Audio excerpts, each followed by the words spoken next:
Então, bom dia, queria agradecer o convite para apresentar um pouquinho do nosso trabalho que a gente tem feito aqui no Instituto. Fui aluna de mestrado, quer dizer, de iniciação científica, mestrado, doutorado, e agora eu faço pós-doutorado aqui no Instituto, sempre sob a supervisão do professor Jorge Casseb. E também a gente tem uma colaboração grande com a Fernanda, então muitas coisas que eu vou falar aqui ela já falou para vocês. Eu vou só falar um pouquinho de uma coisa que não está na aula, mas que o Gil acabou de perguntar, ele levantou essa questão, então eu acho importante colocar, que nós estamos conduzindo então, um grande estudo aqui no Instituto, onde envolveu 1.000 pacientes infectados por HTLV1, sendo 400 casos com doença, com HANT-SP, e 600 controles, que são pessoas assintomáticas que vivem com esse vírus. E nós fizemos uma plataforma da Afmetrix com 1 milhão de marcadores SNPs, né, genéticos. E aí tem esses tipos de trabalho, esses GWAS, ele envolve, então, trabalhos principalmente de associações baseadas em ancestralidade.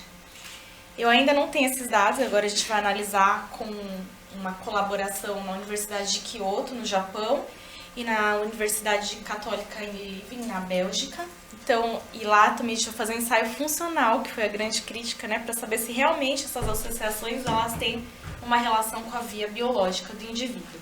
Então, eu não vou apresentar esses dados porque eu não tenho resultados ainda, mas a gente já está fazendo esse tipo de trabalho e em breve a gente tem esses resultados para mostrar para vocês. Então, hoje a minha aula vai ser um pouquinho mais genérica, eu vou falar de alguns outros estudos que têm relação à associação, então, para o desfecho de infecções para retovírus humanos. Principalmente, então, como a Fernanda falou, a gente estuda a relação com as vias inflamatórias dessas doenças, né, como desses vírus, então a hepatite C, o HIV, o HTLV, até as psoríases, elas têm então alguns estudos genéticos mostrando que mutações genéticas nesses genes que codificam receptores de citocina, eles são importantes e eles afetam então o outcome viral ou o outcome de doenças inflamatórias. Eles influenciam nisso. Então, existem essas infecções virais, elas têm uma maior variabilidade entre os indivíduos, ou seja, cada indivíduo vai responder de diferente maneira ao outcome quando é associado a uma doença viral ou inflamatória. E aí, diversos estudos epidemiológicos, que envolvem mais de 1.000 pessoas, né, portadores dessas doenças, eles identificaram, como a Fernanda mostrou, que diversos genes de resposta imune, né, que codificam resposta imune, que são importantes, né, na progressão de doenças ou na resposta a essas doenças, elas vão então ser afetadas pelo perfil genético então, do indivíduo. Então, eu vou mostrar aqui para vocês esse estudo que foi publicado em 2017, que mostra, então, que diferentes indivíduos eles podem responder a infecções virais, quando eles são infectados por algum tipo de vírus, de maneira diferente. Então, eles podem codificar vírus que são exatamente iguais àqueles que eles receberam, ou, de alguma maneira, dentro do ciclo viral, eles vão, então, não ter uma resposta viral, ou às vezes até eles não vão desenvolver doença, ou até mesmo bloquear a carga viral, dependendo, então, desse genoma humano. Então, será que... Eu tenho uma pergunta, assim, que eu sempre me faço, né? Será que o vírus causa doença, realmente? Ou será que o indivíduo é que vai mediar essas doenças? Nosso fator genético é que vai mediar esse tipo de doença. Então, essa é uma pergunta que a gente está tentando responder. No caso de HTLV, eu acho que o indivíduo tem muita influência nisso. Então, assim, esse aqui é um mecanismo que a gente acredita que todas as doenças infecciosas vão, mais ou menos, conduzir no final da história. Então, a resposta imune, esses mediadores dessa resposta, os polimorfismos genéticos, eles têm, então, uma ligação direta nessa associação. Então, a gente está tentando responder isso. E aí, primeira coisa que a gente vai falar sobre HIV, o HIV, né, é um retrovírus assim, de importância clínica muito grande, e aí existem alguns fatores genéticos que vão impactar então, na patogênese viral. Então, a diversidade viral, ela influencia isso, a sequência desse vírus também vai influenciar, O impacto, então, do subtipo viral, ele também vai influenciar na diversidade e na patogênese do indivíduo. Então, tem diversos estudos que mostram que esses fatores eles estão inteiramente ligados a essa resposta. Assim como o fator genético do hospedeiro também vai influenciar. Então, tem essa influência na diversidade, né, do nosso genoma. Também tem tem várias influências mostrando que o fato do tempo da aquisição viral e a forma como o indivíduo teve essa aquisição viral e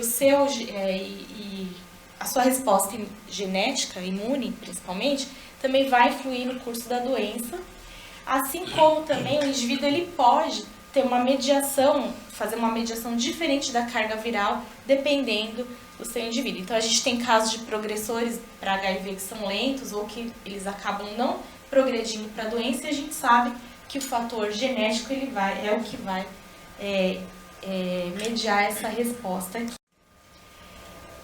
A gente tem uma corte aqui no HC, que o professor Jorge ele conduz aqui, e aí nós fizemos um trabalho realizado aqui no Instituto por uma aluna na época de iniciação científica, a Gabriela, que hoje ela é aluna de mestrado aqui do programa, onde a gente avaliou se existia alguma influência desse polimorfismo de interferon lambda 4 na sobrevida desses indivíduos durante o curso da doença. E ele realmente mostrou que tinha uma associação entre os indivíduos que tinham polimorfismo nesse SNP em relação aos indivíduos que não tinham polimorfismo, ou seja, tinha uma mutação no gene selvagem dele.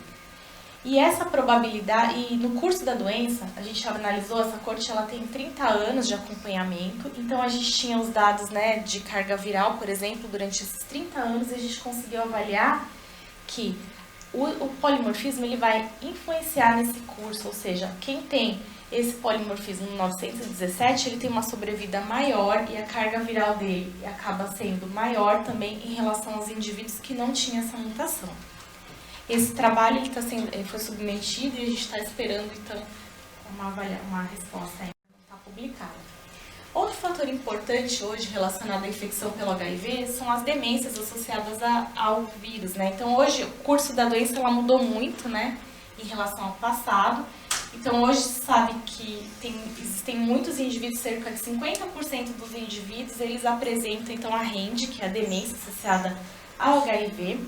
E vários estudos já têm mostrado, então, que a permeabilidade do vírus, a permeabilidade do vírus aqui na barreira hematoencefálica, ela acontece, então um dos escapes virais do HIV é o sistema nervoso central, ele vai ficar lá, né, latente por muito tempo, e essa inflamação local, ela vai ser mediada por vários fatores inflamatórios, citocinas inflamatórias, e a mutação nessas citocinas, nesses receptores, eles vão influir, então, na resposta também ao desenvolvimento da REND, da demência associada ao HIV. E aí, alguns fatores já foram descritos, então, como associados. Então, existem algumas estruturas de mutações em genes relacionados, por exemplo, a neurotransmissores de serotonina, dopamina, do DNA também mitocondrial, que são o tamanho do telômero, que também são relacionados, eles estão associados, então, à demência associada ao HIV hoje. Assim como também muitos genes que foram relacionados, codificadores de citocinas, né, desses receptores, também foram associados à demência HIV. Então, como a Fernanda falou, a gente não usa hoje isso ainda como biomarcador, mas se tivéssemos ensaios funcionais em relação a isso, talvez teríamos painéis que seriam possíveis de dizer que os indivíduos têm maior suscetibilidade a desenvolver demência como fator independente quando tem esse tipo de mutação e nesses receptores, por exemplo. Então, tem diversos, aqui eu coloquei uma lista deles, né, que estão associados. E aí tem até já alguns trabalhos mostrando algumas hipóteses em relação a isso. Então, poucos ensaios funcionais foram realizados e já mostraram, por exemplo, a ApoE, uma mutação no gene da ApoE, do TGF-beta, também pode levar a maior susceptibilidade de desenvolver demência associada ao HIV. Tem uma grande coorte nos Estados Unidos chamada, um estudo muito bonito chamado Charter, e eles fizeram um GWAS, né, aqui olha, 1.050 indivíduos, e eles mostraram que existia uma gama de polimorfismos associados então à demência também, desses indivíduos, e eles acabaram fazendo até um ensaio funcional que mostrou que a rede está associada com com polimorfismo nesse gene aqui, codificador de MCP1, que é um gene importante também de via inflamatória. Então, quer dizer que a inflamação ali e essa deficiência de resposta imune do sistema nervoso central tem uma grande influência, então, no curso da REND. Em relação ao HTLV1, a Fernanda já mostrou alguns trabalhos, eu vou falar um pouquinho sobre a doença, né, para vocês entenderem o que é a doença associada ao HTLV. Existem várias doenças que são associadas ao HTLV, principalmente doenças inflamatórias, e a gente também é um oncovírus, né? Então ele também vai causar uma leucemia no indivíduo de células T. Porém, a gente tem poucos casos no Brasil que foram descritos de leucemia. A gente encontra muito caso de leucemia no Japão, por exemplo, e no Brasil quase nenhum. Uma coorte aqui no Emílio Ribas, por exemplo, com 1.000 indivíduos que a gente acompanha, a gente tem 5 casos de leucemia. E em comparação, a gente tem 250 casos de HANT-SP, que é uma doença inflamatória, né? Então, a ancestralidade, a gente acredita que tem total influência sobre isso. Porém, não tem nenhum estudo mostrando isso ainda. E aí, o que é a HANT-SP, né? A HANT-SP nada mais é do que uma inflamação. O vírus, ele vai causar uma inflamação na medula tóracolo-lombar. E aí, a mediação dessas citocinas inflamatórias ali durante o curso da doença, muitos anos, ela vai levar a bainha de mielina. E aí, o indivíduo vai perder a capacidade progressivamente de caminhar. Então, ele vai ter uma dificuldade de marcha. Fora isso, ele tem outros fatores neurológicos que vão também ser prejudicados em relação a essa inflamação. Então, a gente sabe que tem algumas citocinas já que estão muito relacionadas a isso, por exemplo, interferon gama, MIP1-alfa, e também a gente sabe que a alta proliferação de células T espontânea vai influir no curso da doença. Aí a gente fez alguns trabalhos também mostrando que alguns genes codificadores, por exemplo, de interferon lambda 4 também tem uma influência sobre isso, mas igual a Fernanda falou, a gente fez um estudo com poucas pessoas. Então eu vou mostrar para vocês algumas coisas que a gente fez. Então esse daqui é um trabalho de revisão que a gente realizou. E aí a gente fez um compilado dos dados que tinham na literatura, mostrando que alguns alelos de HLA, por exemplo, acho que está acabando a pilha aqui, influenciam no curso dessa doença. Porém, o HLA ele é muito variável nas populações, né, na ancestralidade da população. Então, como o brasileiro é totalmente diferente de tudo, fica difícil a gente dizer isso, afirmar que tem uma relação. Porém, esse HLA, por exemplo, DRB11, ele teve o indivíduo que tinha esse polimorfismo, nesse receptor aqui, ele tinha maior suscetibilidade de ter a HANT-SP em relação aos outros. Esse estudo foi o meu trabalho de doutorado, vou mostrar um pouquinho para vocês dos dados. Ele mostra que tinha alguns fatores que foram relacionados. Nós fizemos a análise, a Fernanda que ajudou a gente a conduzir essas análises, nós fizemos tanto no modelo recessivo quanto dominante dos alelos. E aí, na multivariado, o que a gente encontrou? Que o polimorfismo nesse gene aqui do 917, que é o interferon lambda 4, o indivíduo que tinha o gene recessivo em GG, ele tinha 3 vezes mais chances de desenvolver HANT-SP quando relacionado aos indivíduos que não tinham. Então, é uma chance muito grande, sendo que a gente não tem nenhum marcador para a doença, né? Então, isso levou a gente a pensar em outros estudos por conta desses resultados. Nós também estudamos HLA-C e alguns alelos de KIR, nós não encontramos associação. Então, nessa população, não teve relação esses outros aspectos que foram estudados. A idade também é um fator que vai predizer a doença, então quanto mais idade o indivíduo tem, quanto maior o tempo também de infecção, ele vai influir no curso da doença, ou seja, se todo indivíduo que tem o vírus HTLV vivesse 200 anos, ele desenvolveria alguma doença. Então isso a gente sabe que vai ter uma influência bem grande. A linfoproliferação espontânea é o fator que melhor determina, na nossa opinião, o prognóstico do indivíduo, então ele está extremamente associado.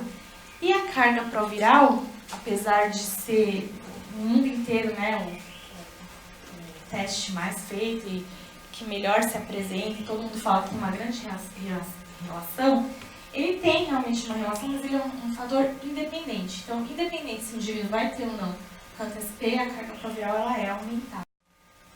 Esse daqui foi o nosso primeiro trabalho que a gente fez em relação a polimorfismos genéticos. Então, vocês podem ver que a Fernanda mostrou que o risco era maior, né? O odds ratio era maior nesse primeiro trabalho, que ela mostrou em detalhes ali. A população era menor do que nesse outro estudo que eu mostrei agora para vocês. E aí a gente tinha um intervalo de confiança muito grande. Então, por isso que a gente foi reproduzir uma população maior para ver se isso realmente era verdade ou não. Outro fator que a gente vê tem muita associação em relação aos clusters familiares. Então, diversos trabalhos no mundo têm mostrado que entre famílias a gente tem uma maior probabilidade de ter casos de HANT-SP. Então, aqui a gente tem visto muito isso, né? Por ter uma característica, o vírus ele é transmitido principalmente através da amamentação, a gente sabe que tem grandes clusters familiares que tem casos, assim, a gente tem às vezes, sei lá, 10 indivíduos com vírus, e dentro dessas famílias a gente tem 4 casos de HANT-SP às vezes. Então a probabilidade é muito maior. Esse trabalho no Japão mostrou que realmente entre famílias eles tinham maior probabilidade, apesar de não ter tido aqui uma significância estatística, eles tinham também essa observação de maiores casos, e principalmente casos esporádicos dentro dessas famílias. Esse mesmo trabalho aqui mostrou então que alguns outros polimorfismos tinham essa relação quando eles foram estudar. Então o polimorfismo no receptor de TRIM 5-alfa também estava implicado nesse autoescamio viral, e assim como a carga proviral, que eu falei para vocês. Esse outro trabalho mostrou que outras associações que eles acharam em polimorfismos de L6 e L18 e interferon gama também foram associados ao autoescamio viral, HANT-SP. E aí a gente sabe, como eu falei, vou falar rapidinho para vocês, que fatores virológicos então também estão associados com a carga proviral, e isso aqui a gente tem visto há muitos anos, é um fator totalmente independente. Então a gente vê que indivíduos com HANT-SP, ele tem uma carga proviral maior, né, exacerbada em relação aos assintomáticos, porém a gente tem um grande overlap aqui. Quer dizer o seguinte, que pode ser que a gente pegue o indivíduo não numa fase de infecção ativa, né? Ele tem a HANT-SP, mas ele não está com a infecção ativa naquele momento. Ele já teve um dano na bainha de mielina e aí ele vai ter naturalmente uma carga proviral um pouquinho maior. Mas pode ser que os assintomáticos, em algum momento, como eu disse, desenvolveria a doença se eles tivessem mais tempo de vida. Então, a idade talvez influencie muito nisso. Em relação à resposta imunológica, o interferon gama está totalmente ligado ao fator, a HANT-SP, então tem diversos estudos mostrando isso. E agora, recentemente, esse trabalho foi publicado, foi aceito hoje para publicação na AIDS Research, mostrando que indivíduos, nós fizemos aqui por ELISpot, a produção de interferon gama, e olha só, aqui eu trouxe uma foto só para ilustrar, uma pessoa sadia, quanto de célula produtora de interferon gama ela produz normalmente, né? Em relação a uma pessoa que tem o vírus HTLV e é assintomático, a gente já vê uma quantidade maior aqui de spots, e olha o indivíduo com HANT-SP, é muito acima, né?